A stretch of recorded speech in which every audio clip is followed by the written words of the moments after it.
가정에서 가족들과 함께 인사하는 분들도 계시겠지만 한번 이렇게 인사하겠습니다. 하나님이 이곳에 함께 하십니다. 하나님이 우리의 예배를 받으십니다. 아멘입니다. 미국에 에몬스라는 천재 사격 선수가 있었습니다. 2004년 아테네 올림픽 때에 일어난 일입니다.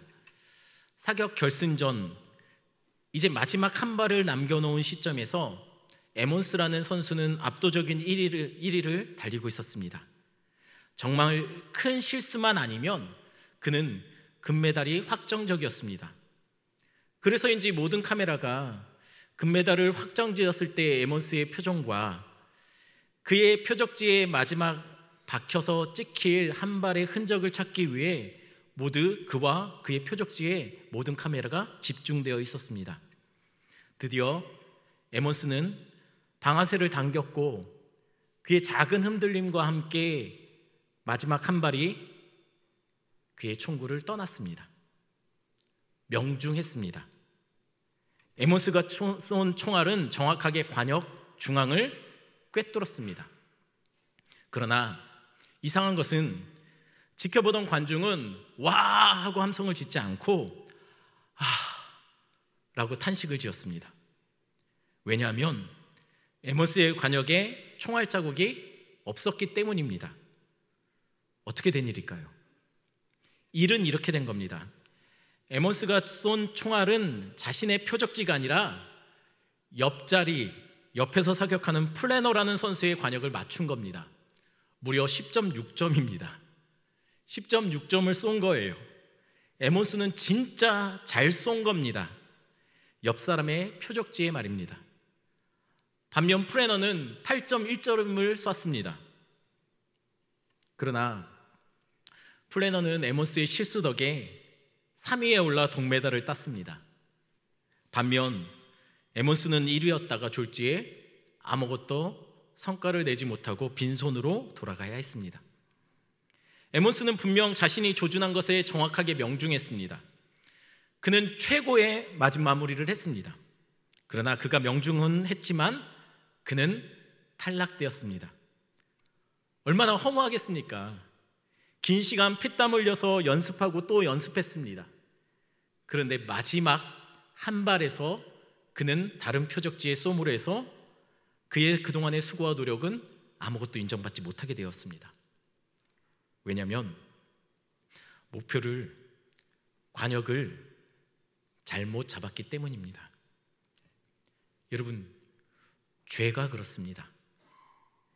죄는 원어로 하말티아라는 단어를 씁니다. 하말티아는 관역에서 벗어나다라는 뜻을 가진 원어입니다. 즉, 죄란 하나님의 뜻을 맞추어야 하는데 그것에 빗나가면, 벗어나면 그것이 곧 죄라는 겁니다.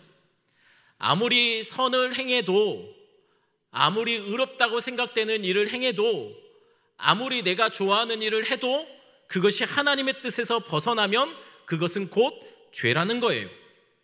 아무리 자신의 인생에서 원하는 성공, 돈, 명예, 행복이라는 인생의 관역을 정해놓고 그것을 맞추어가며 그렇게 삶을 산다 할지라도 그것이 혹여나 하나님의 뜻에서 벗어났다면 성경은 그것을 죄라고 말한다라는 것이에요. 우리의 기준이 아니라 하나님의 기준에서 하나님의 기준을 맞추지 못했다면 성경은 죄라고 말합니다. 마치 에몬스가 자신이 조준한 관역을 정확히 명중시켰음에도 불구하고 인정받지 못했던 것처럼 우리 인생도 하나님의 뜻에서 벗어나면 심판대 앞에서 우리의 수고와 노력은 인정받지 못하고 결국은 죄에 대한 대가를 치르게 될 것이라는 것이에요. 아담과 하와가 선악을 알게 하는 나무의 열매를 따먹었다는 것은 그것이 왜 죄인지 이유가 여기에 나옵니다. 이미 말씀드렸던 것처럼 선악을 알게 하는 나무의 열매에서 알다라는 동사는 야다라는 히브리어 단어를 쓴다고 했습니다. 야다라는 단어는 단순히 지식적인 알미 아닙니다. 야다는 판단하다, 선택하다, 결정하다라는 뜻으로 해석된다라고 말씀드렸습니다. 5주 전이었던 것 같아요. 기억나시는 거죠? 아마 기억나실 겁니다. 기억이 안 나시면 제가 창세기 강의를 하던 부분 뒷부분을 찾아서 한번 더 복습한다고 생각하고 나중에 한번 보시면 좋을 것 같습니다.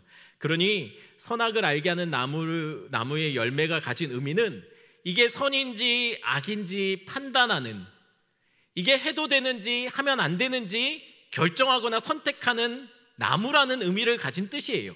즉 하나님은 에덴 동산에서 인간들에게 모든 것을 다 허락하셨죠. 딱 한 가지만 우리에게 허락하지 않은 것이 있습니다. 그게 뭐냐면 이게 선인지 악인지, 이걸 해도 되는지 하면 안 되는 건지, 그 판단하거나 결정하거나 선택하는 그 판단의 기준은 하나님이 우리에게 주신 것이 아니라는 것이에요. 그거는 우리의 임의대로 할 수 있는 것이 아닙니다. 오직 성인지 악인지, 해도 되는지 하면 안 되는지, 가야 되는지 멈춰야 되는지, 그 모든 판단의 기준은 하나님의 말씀이라는 거예요. 이것에서 빗나가면 성경은 죄라고 말하는 것이죠. 우리의 인생은 자신의 즐거움과 원함에 관역을 맞추어 그것을 맞추어가며 사는 인생이 아니라 오직 하나님은 우리를 하나님의 뜻, 하나님의 원하심에 맞추어 살아가도록 그렇게 명령하셨고, 그 명령이 눈에 보이는 것으로 나타난 것이 바로 선악을 알게 하는 나무라는 것이에요. 그러나 오늘 본문에 보면 에몬스처럼 잘못된 인생의 관역을 정하고 그것에 명중시키며 살기로 작정한 사람들이 등장합니다.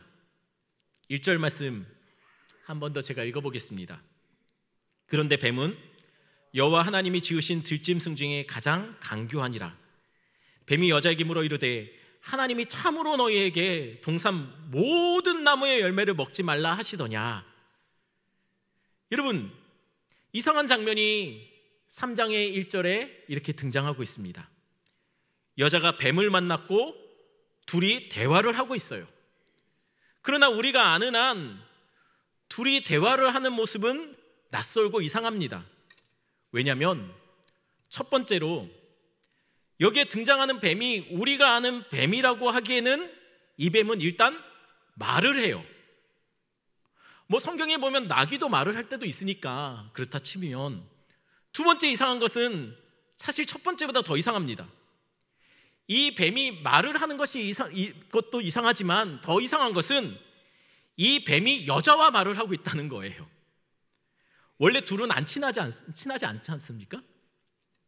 여자가 뱀을 만나면 둘이 대화가 될 리가 없습니다. 대부분의 여자분들은 지렁이만 봐도 소리를 지릅니다. 그런데 지금 하와와 뱀은 너무나 자연스럽게 이어지고 있어요. 이것으로 볼 때 본문의 뱀은 우리가 흔히 알고 있는 지금의 뱀의 모습과는 다르거나 아니면 같다 할지라도 그때 느꼈던, 사람들이 뱀을 봤을 때 느꼈던 감정과 지금의 감정은 다를 것이라는 거예요. 실제로 1절에 우리가 갖고 있는 성경으로 보면 그런데 뱀은 이라고 1절이 시작됩니다. 그런데 실제로 원어로 보면, 히브리어 원어로 성경을 보면 그 뱀은 이라고 나옵니다. 그런데 뱀이 아니라 그런데 그 뱀은 이라고 3장 1절이 시작돼요. 그 뱀이라고 말을 했다면 그 전에 뱀이 언급되어 있어야 돼요. 그런데 여러분, 창세기에서부터 시작해서 뱀은 이 3장 1절에 처음 등장한다는 거예요. 그러니 이것을 어떻게 이해해야 될까요? 창세기 3장을 읽고 있는 사람들은 아마도 그 전에 뱀이 언급되지 않았음에도 불구하고 이것을 읽고 있던 독자들은 그 뱀이라고 말하면 아마도 그 뱀이라고 머릿속에 떠오르는 뱀의 특별한 존재 또는 이미지가 있었을 거라는 거예요. 그게 무엇일까요? 모세오경은 제가 지난번에도 얘기했던 것처럼 모세가 애굽에서 이제 막 출애굽한 광야의 이스라엘 백성들에게 쓴 책이 모세오경입니다. 이것이 성경을 해석하는데 굉장히 중요한 전제가 돼요. 왜냐하면 성경을 쓸 때 모세는 광야의 이스라엘 백성들에게 쓰면서 자신들끼리는 서로 공유하고 같이 경험했던 문화와 언어와 풍습들이 있어요. 이것은 굳이 서로 간에 설명하지 않아도 이미 서로 알고 있기 때문에, 너무나 잘 알고 있기 때문에 그냥 써도 되는데, 문제는 우리는 그 문화나 경험이 없기 때문에 우리에겐 설명이 필요하다는 것이에요. 제가 이것에 대해서 설명하면서 부산에서는 애살이라는 단어가 있다는 얘기를 했던 기억이 납니다. 성경은 그래서 우리가 어려워요. 모세가 그때 당시에 광야 이스라엘 백성들에게 함께 공유해서 설명할 필요 없이 그냥 이거다라고 말하면 이해되는 것들이 있는데, 우리는 모른다라는 것이에요. 우리에겐 설명이 필요한 거죠. 뱀도 마찬가지입니다. 뱀 하면 모세와 광야의 이스라엘 백성들은 다른 설명 없어도 떠오르는 이미지가 있다는 거예요. 우리는 설명이 필요한데 말입니다. 그것이 무엇일까요? 일단 이집트에서 뱀으로 상징되는 신이 있었어요. 아포피스라는 신입니다. 이 신은 뱀의 형상을 가지고 있고 그것은 불멸의 상징이었습니다. 마치 우리 수학에 무한대 표시하는 것처럼 그렇게 뱀이 꼬부라져 있죠. 이 뱀은 그때 이집트의 사람들은 죽여도 다시 살아나는 정복되지 않는 존재, 악이며 어둠이고 파괴와 죽음의 신을 의미하기도 했습니다. 한편으로는 사람들은 이 아포피스 뱀을 생각할 때 두려워하면서도 또한 경외하기도 했습니다. 때로는 신처럼 숭배하기도 했고 때로는 대적처럼 꺼리껴 하기도 했습니다. 양극화된 이미지죠. 그래서 이게 굉장히 두려워하면서도 또 숭배하기도 하는 이 이미지를 그대로 가져와서 파라오의 머리에 뱀을 장식해서 이렇게 숭배하기도 했습니다. 그러니 모세가 그 뱀이라고 3장 1절에 소개할 때는 단순한 뱀을 이스라엘 백성들은 떠올리지 않았을 거예요. 이 뱀이 갖고 있는 이미지를 그대로 그들은 느꼈을 거라는 거예요. 게다가 이 뱀을 단순히 들짐승 중에 하나라고 생각한다면 역시 이상한 것이 있습니다. 창세기 2장 16절에서 17절에 보면 하나님이 아담에게 선악과를 먹지 말라는 명령을 하는 장면이 나옵니다. 이 대화는 하나님이 아담에게 한 말이에요. 그리고 나서 이후에 19절에 보면 하나님이 각종 짐승들을 아담에게 이끌어서 아담에게 이름 짓도록 하는 장면이 나와요. 시간상으로 보면 하나님이 아담에게 선악과를 먹지 말라고 명령하실 때 그곳에 뱀은 없었습니다. 하나님과 아담만 있었던 것 같아요. 그런데 오늘 3장 1절에 보니까 뱀이 이렇게 하와에게 묻는 것이죠. 3장 1절, 하나님이 참으로 너희에게 동산 모든 나무의 열매를 먹지 말라 하시더냐. 이 질문이 원어상으로 보면 2장 16절, 하나님이 아담에게 명령하셨던 각종 나무의 열매 내가 임의로 먹되라는 단어, 이 문장하고 히브리 단어가 정확하게 일치합니다. 딱 한 글자만 추가돼요.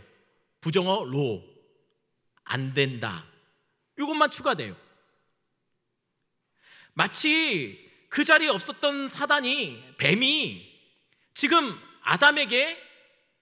하와에게 정확하게 명령했던, 하나님께 들었던 그대로 고스란히 이야기하고 있더라는 것이에요. 분명 하나님이 아담에게 명령하실 때 그 자리에 뱀은 없었습니다. 그런데 어떻게 하나님이 하신 명령을 정확하게 뱀이 하와에게 되묻고 있는 것이죠. 마치 뱀이 그 자리에 있었던 것처럼 말입니다. 그럼 도대체 이 뱀이 누굴까요?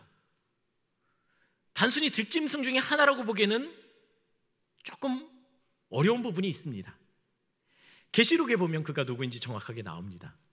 계시록 4장 9절 말씀, 가정에 있더라도 한번 한 목소리를 읽어볼까요? 큰 용이 내쫓기니 옛뱀 곧 마귀라고도 하고 사단이라고도 하며 온 천하를 꿰는 자라. 성경이 분명히 말합니다. 옛뱀, 그 뱀은 곧 사탄이었다라고 말이죠. 하지만 오해하시면 안 됩니다. 그렇다고 모든 뱀이 사단이라고 말하면 안 된다는 거예요. 그 뱀이 사단이었습니다. 제가 학생 때 교회에서 이렇게 한번 이렇게 그 집사님들 이렇게 몇몇 분들 같이 해서 등반 대회를 한 적이 있습니다. 근데 등반 대회를 하는데 이렇게 산길이 좁은데 한 가운데 뱀이 또아리를 틀고 있는 거예요. 이것을 보자 우리 집사님들이 난리가 났어요. 깜짝 놀라면서 소리 지르면서 난리가 났어요. 그러면서 하시는 말이 뭐였냐면, 저 마귀, 거기 뒤에 막 좀 험한 말이 들어가면서, 저 마귀가 우리 모임을 막으려고 또아리를 틀고 있다고 하면서 거의 뭐 앞에다 두고 물러가라, 뭐 거의 대적 기도 수준이었어요. 물러가라, 예수 그리스도의 이름을 명하니 물러가라, 이런 분위기였습니다. 그건 그냥 뱀입니다. 그건 사단이 아니죠. 그냥 뱀이에요. 어떤 분들은 간혹 한국 사람들이 농담 삼아서 그렇게 얘기하지만, 한국 사람들이 뱀을 너무 좋아하니까 뱀의 역사가 여기 한국 교회, 그래서 한국에 교회가 많다고 얘기하시는 분들도 있죠. 여러분, 그 역시 그냥 뱀입니다. 그럼 이것을 어떻게 봐야 될까요? 이것은 이렇게 생각하시면 될 것 같아요. 예수님이 거라사인의 지방으로 가셨을 때 벌어졌던 일입니다. 그곳에서 예수님이 많은 수의 귀신이 들린 한 사람을 만나게 되지요. 그래서 예수님이 그 귀신에게 내 이름이 무엇이냐라고 묻습니다. 그러자 그 귀신이 자신을 군대라고 말해요. 그래서 우리는 군대 귀신이라고 얘기하죠. 그리고 그 군대 귀신이 예수님께 이렇게 요청합니다. 예수님, 나를 쫓아내실 거면 그냥 쫓아내지 마시고 저기 돼지떼들이 있는데 돼지떼에 들어가게 해주세요. 이 말에 예수님이 이렇게 답하시죠. 마가복음 5장 13절 말씀 한 목소리로 한번 읽겠습니다. 마가복음 5장 13절 말씀. 허락하신데 더러운 귀신들이 나와서 돼지에게로 들어가매 거의 2,000마리 되는 떼가 바다를 향하여 비탈로 내리다라 바다에 몰살하거늘. 이 돼지가 사단은 아니죠. 돼지 속에 사단이 들어간 겁니다. 마찬가지입니다. 뱀이 사단은 아닙니다. 그러나 뱀이 갖고 있던 당시의 이미지는 효과적으로 사단이 어떤 이미지를 갖고 있는지를 전달하는 데 사용되었습니다. 그리고 오늘 본문의 그 뱀, 그 너머에 사단이 움직이고 있다는 것이에요. 이것은 뱀과 하와가 대화를 하는 것을 보면 더 잘 분명하게 드러납니다. 1절 하반절에 이렇게 뱀이 묻습니다. 하나님이 참으로 너희에게 동산 모든 나무의 열매를 먹지 말라 하시더냐라고 묻지요. 이게 말도 안 되는 질문 아닙니까? 사단이 몰라서 이렇게 질문하는 것일까요? 하나님이 정말 동산의 모든 나무의 열매를 먹지 말라고 했어? 사단이 몰라서 이것을 묻냐는 것이죠. 분명 사단은 하나님이 아담에게 하신 말씀을 정확하게 알고 있었을 거예요. 그런데 마치 전혀 모르는 것처럼 정말 동산에 있는 모든 나무의 열매를 먹으면 안 되는 거야? 맞아? 라고 묻는 것이죠. 여러분, 왜 그렇게 물었을까요? 알면서. 바꿔 생각하면 이렇습니다. 사단이 하와에게 하나님이 정말 동산 중앙에 있는 선악과만 먹으면 안 된다고 한 거 맞아? 라고 만약에 물었다고 해봅시다. 그러면 하와의 대답은 간단해요. 맞아. 단답형이라는 거죠. 그냥 정보, 인포메이션만 정확하게 전달하면 끝이 나는 그런 질문이에요. 이것은 감정적인 대화보다 명확한 정보를 추구하는 질문이 됩니다. 그러나 사단은 그렇게 묻지 않았어요. 하나님이 정말 동산에 있는 모든 나무의 열매를 먹지 말라고 한 거 맞아? 라고 물었죠. 사단이 이렇게 물었을 때는 하와는 그가 중2병에 걸리지 않은 이상 아닌데 하고 넘어갈 수 있는 문제가 아니라는 거예요. 감정이 들어가야 되죠. 단답형으로 끝날 문제가 아니라 서술형을 요구하는 문제가 질문이 된다는 것이에요. 쉽게 네, 아니요로 답할 게 아니라 아닌데 하나님은 이렇게 말씀하셨는데 라고 서술형으로 답할 수밖에 없는 질문을 사단이 한 겁니다. 사단이 몰라서 물어본 질문이 아니라는 거예요. 여자를 지금 자신의 대화에 초청하는 것이죠. 실제로 여자는 사단의 질문에 네, 아니요로 단답형으로 답한 것이 아니라 자신의 감정이 묻어나는 대답을 하기 시작했습니다. 2절 3절 말씀 한번 같이 한 목소리로 읽겠습니다.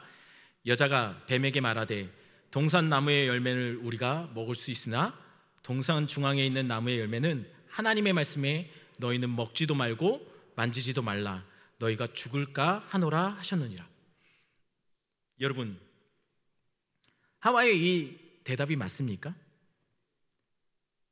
정확하게 말하면 동산에 있는 각종 나무의 열매는 마음껏 먹어도 되지만 이라고 말해야 맞습니다. 그런데 하와는 그냥 동산 나무의 열매는 먹을 수 있지만 이라고 말합니다. 하나님은 모든 걸 다 허락하셨습니다. 그런데 하와는 그냥 동산 나무의 열매라고 말하고 있습니다. 다 허락하셨는데 허락하신 은혜를 대수롭지 않게 약화시켜서 대답한 겁니다. 게다가 여자의 문제는 여기서 멈추지 않습니다. 동산 중앙에 있는 나무의 열매는 먹기는커녕 만지지도 못하게 하셨어. 먹으면 죽을까 하노라 하셨거든 이라고 말하고 있죠. 먹지 말라는 맞습니다. 그러나 하나님은 만지지도 말라고 하지는 않으셨습니다. 너희가 죽을까 하노라가 아닙니다. 정녕 죽는다라고 말씀하셨어요. 자, 사단은 정말 모든 나무의 열매를 먹지 말라라고 했냐라고 물었습니다. 그러나 여자는 이렇게 대답했습니다. 동산 중앙에 있는 나무의 열매는 먹지도 만지지도 말라. 그럼 죽을까 하노라 라고 답했습니다. 관역이 흔들린 겁니다. 그가 겨냥했던 조준했던 방향이 달라진 겁니다. 지금 여자는 하나님의 말씀에서 조금 비껴갔습니다. 왜 이렇게 대답했을까요? 지금 여자의 이 대답에서 분명히 보이는 것이 있어요. 뭐냐면 그녀의 감정이 보입니다. 한마디로 말하면 나 섭섭하다는 거예요. 그게 불편하다는 거예요. 아니 왜 하나님 그거는 안 된다고 말하는지 자기는 동의하기가 힘들다는 거예요. 받은 은혜는 작게 보고 금지하신 열매는 전부인 것처럼 보고 있다는 것이에요. 여러분, 제일 사단의 공격을 받기 쉬운 분들이 이런 분들이에요. 받은 은혜는 작게 보고 작은 어려움에 집중해서 그것을 묵상할 때, 하나님께 받은 은혜는 작게 보고 자꾸만 섭섭하고 마음이 불편한 것들을 계속 묵상해요. 묵상해요. 그러면 점점 그게 자라는 거죠. 받은 은혜를 작게 보고 작은 어려움에 집중할 때 불편한 마음이 생기는 겁니다. 그 불편한 마음을 사단은 자신의 놀이터로 사용합니다. 그러면서 점점 말씀에서 이탈하게 만들어가는 거죠. 사단은 여자가 무엇에 마음이 불편한지 이미 잘 알고 있었어요. 불편하고 부정한 감정에 사단이 물주기 시작합니다. 그러면서 열매 맺기 시작하죠. 그러자 여자는 하나님의 말씀에서 조금씩 이탈해 가더라는 것이에요.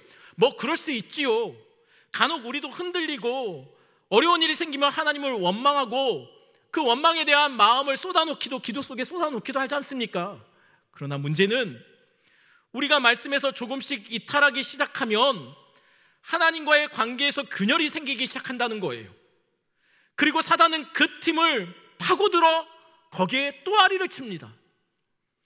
우리를 주의 은혜로부터 완전히 끊어내게 할 때까지 그는 그 틈을 점점 넓혀갑니다. 그는 쉬지 않습니다. 그는 충성스럽게 일할 겁니다. 우리가 조금만 불편한 마음으로 사단에게 놀이터를 허락하면, 우리 마음속에 그의 공간을 허용하면 그는 조금씩 그 공간을 넓혀갈 거예요.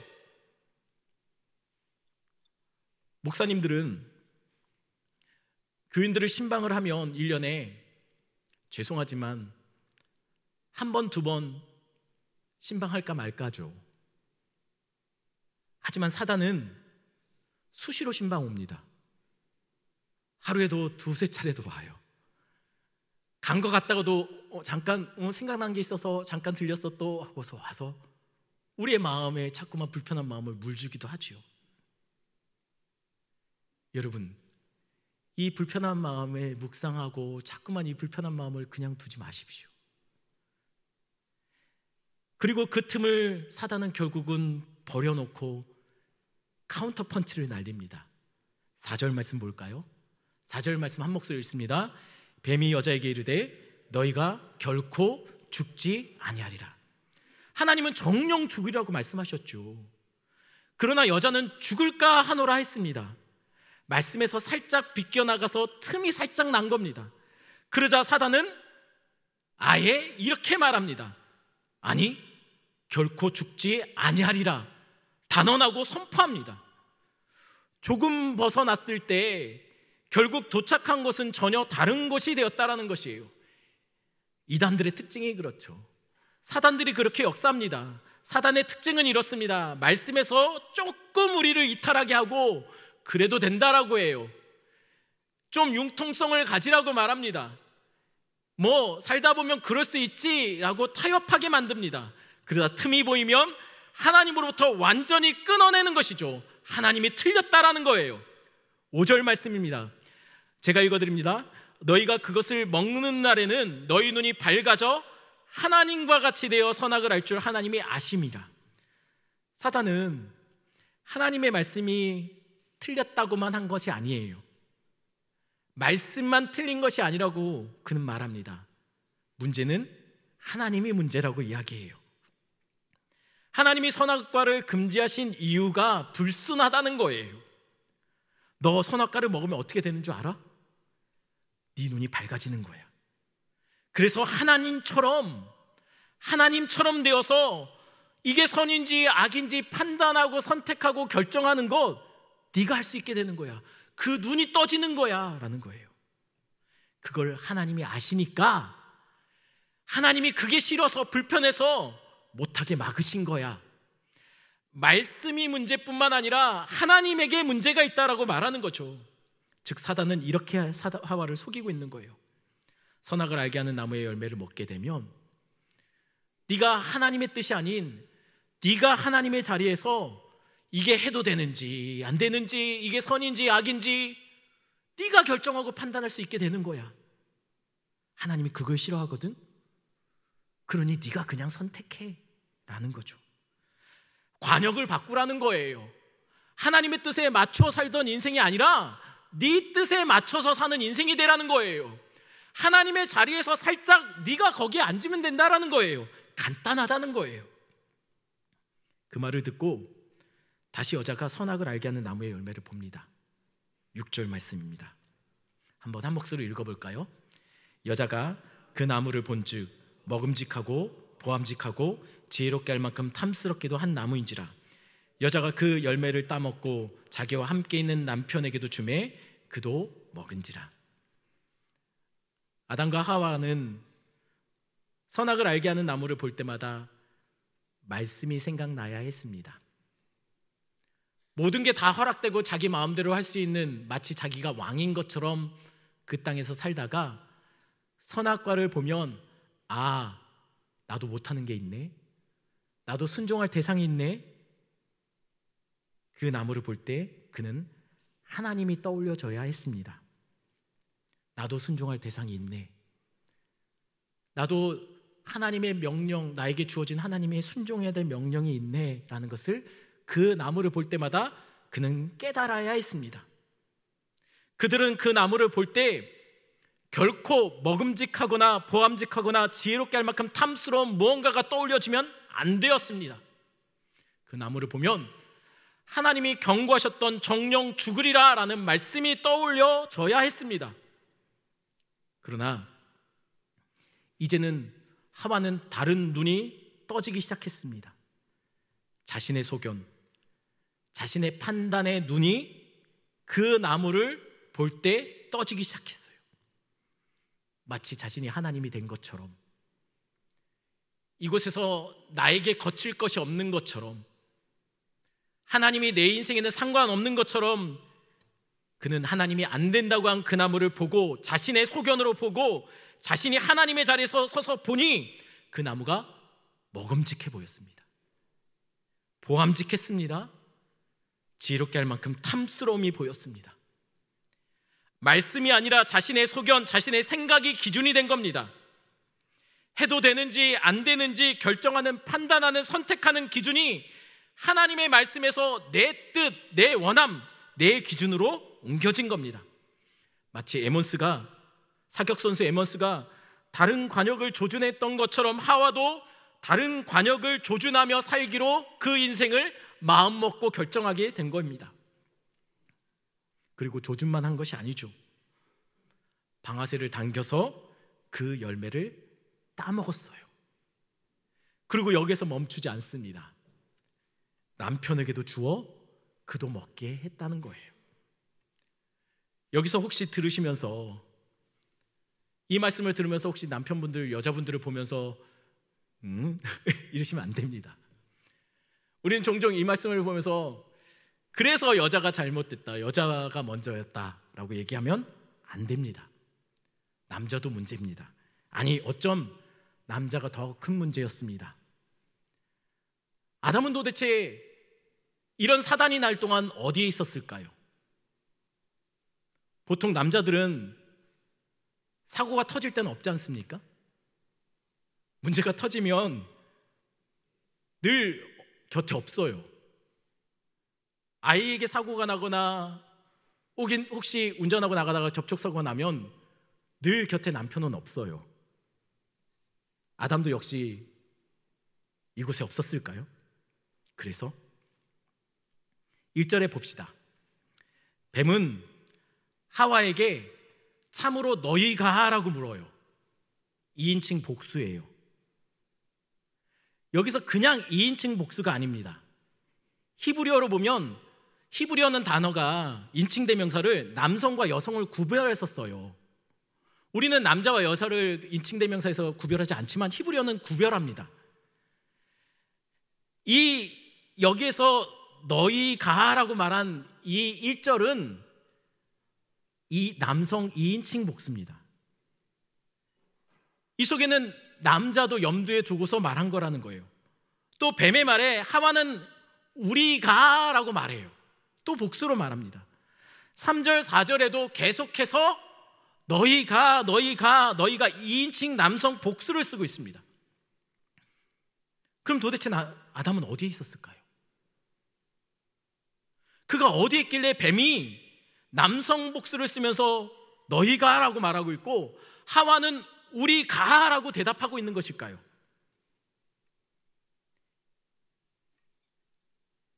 이 말 속에 힌트가 있어요. 아담도 그 자리에 있었다는 겁니다. 그래서 6절에 보면 여자가 자기와 함께 있던 남편에게도 주워 먹겠다라고 말하는 거예요. 이게 맞다면 함께 있던 아담은 침묵하고 있었던 거예요. 아담은 방관자로 지켜보고 있었다는 겁니다. 아담도 동조했다는 거예요. 그러니 후에 누구 때문이다, 누가 죄가 더 크다라고 말한다는 것은 의미가 없다는 얘기예요. 아담과 하와는 함께 연합하여 그들의 시선을 진짜 관역에서 다른 곳으로 옮기는데 동역했던 것이에요. 하나님이 왜 그 나무를 주셨습니까? 그 나무는 하나님이 그들에게 자신의 육신의 정욕, 안목의 정욕, 이생의 자랑을 떠올리게 할 나무로 주신 것이 아닙니다. 하나님은 그 나무를 동산 중앙에 놓을 때 아담과 하와가 그 나무를 볼 때마다 하나님이 떠올려지고 말씀이 떠올려지고, 아, 내가 이곳에 내가 왕이 아니구나, 우리 인생의 주인은 내가 아니구나, 나도 순종할 참 하나님이 있구나라는 사실을 떠올리게 할 나무로 하나님이 동산 중앙에 그 나무를 주신 겁니다. 그 나무는 먹음직하고 보암직하고 지혜롭게 할 만큼 탐스러움이 떠올려지면 안 되는 나무였어요. 그 나무는 하나님의 말씀이 떠올려지게 할 목적으로 세워진 나무라는 거예요. 그 나무는 그들에게 하나님의 말씀과 참 주인이 계심을 알게 하는 나무였습니다. 십자가도 그렇습니다. 우리의 신앙이 그래야 한다는 거예요. 우리의 믿음을 통해서 우리가 복받고 우리가 잘 나가고 행복하고 성공하는 것이 우리의 믿음을 통해서 떠올려지면 안 된다는 거예요. 지금 한국교회가 많은 지탄을 받고 있죠. 처음에는 저도 너무하다 싶기도 하고 억울하게 생각도 들고 그래서 속상했습니다. 그러나 다시 생각하니 많은 사람들이 한국교회를 보면 아마 돈이 떠올리나 봐요. 그래서 부끄러워서 차마 말도 입에도 담기 힘들지만 우리가 교회 예배를 폐쇄하지 못하는 이유들을 교회들이 헌금 때문이라는 얘기를 해요. 많은 사람들이 한국 교회를 볼 때마다 고집과 욕심과 교만과 무례함이 떠오르나 봅니다. 그럼 우리가 잘못한 겁니다. 그들은 지금 저희들을 핍박하는 게 아니고 평가하고 있는 거예요. 그럼 고쳐져야 될 것은, 변해야 될 것은 그들의 생각이 아니라 우리 자신이 먼저 변해야 되죠. 물론 기독교 역사에서 결코 성도가, 교회가 세상에게 환영받은 적은 없습니다. 그럼에도 그때와 지금은 좀 다른 것 같습니다. 초대교회 때는 세상은 교회를 핍박할 때도 사도행전 11장 26절에 보면 세상은 교회를 향해서 이렇게 말했습니다. 제가 읽어드리겠습니다. 제자들이 안디옥에서 비로소 그리스도인이라 일컬음을 받게 되었더라. 그리스도인이라는 이 호칭은 성도들이 지은 것이 아니라 세상이 그들에게 지어준 이름이에요. 세상은 성도들을 향해 핍박하고 죽일 때도 세상은 성도들을 향해 그리스도인이라고 불렀습니다. 죄송합니다. 그때 당시 사람들은 세상을 개독교라고 하지 않았다는 거예요. 그들을 보면 세상은 비록 그들을 환영하지 않았음에도 불구하고 그리스도, 예수님이 생각났다는 거예요. 그들을 보면 세상은 십자가의 예수 그리스도를 떠올렸다는 거예요. 먹음직하고 보암직하고 탐스러운 것이 아니고 거칠고 투박하고 미련해 보이는 십자가가 떠올랐다는 거예요. 그러니 우리가 잘못한 겁니다. 세상이 우리를 보면서 예수 그리스도가 안 보이고, 세상이 우리를 보면서 하나님이 살아계시는구나 말씀이 떠올려지지 않는다면 그럼 우리가 잘못한 겁니다. 그러니 우리가 이 기간 동안 보여줘야 될 것은, 십자가에서 죽으실 때 자신을 욕하고 조롱하던 그 자신을 십자가에 못 박던 사람들을 향해 아버지, 저들의 죄를 사하여 주옵소서, 자신들이 하는 것을 알지 못합니다 라고 기도했던 그 예수님의 모습이 우리 모습 속에서 나타나야 돼요. 이 시간이 세상을 향해서 우리가 기도해야 될 때인 것 같아요. 이 기간이 우리가 그동안 먹음직하고 보암직하고 지혜롭게 할 만큼 탐스러운 것을 추구해서 우리의 시선을 빼앗겼던, 잘못된 관역을 향해 있던 우리의 모습을 돌이켜 다시 십자가, 투박하고 거칠은 그 십자가, 멸시당하고 조롱당했어도 죄인들을 위해서 기도했던 그 십자가에게 우리의 시선을 돌이킬 때가 되었다라고 생각합니다. 우리 찬양하면서 기도하는 시간을 갖겠습니다.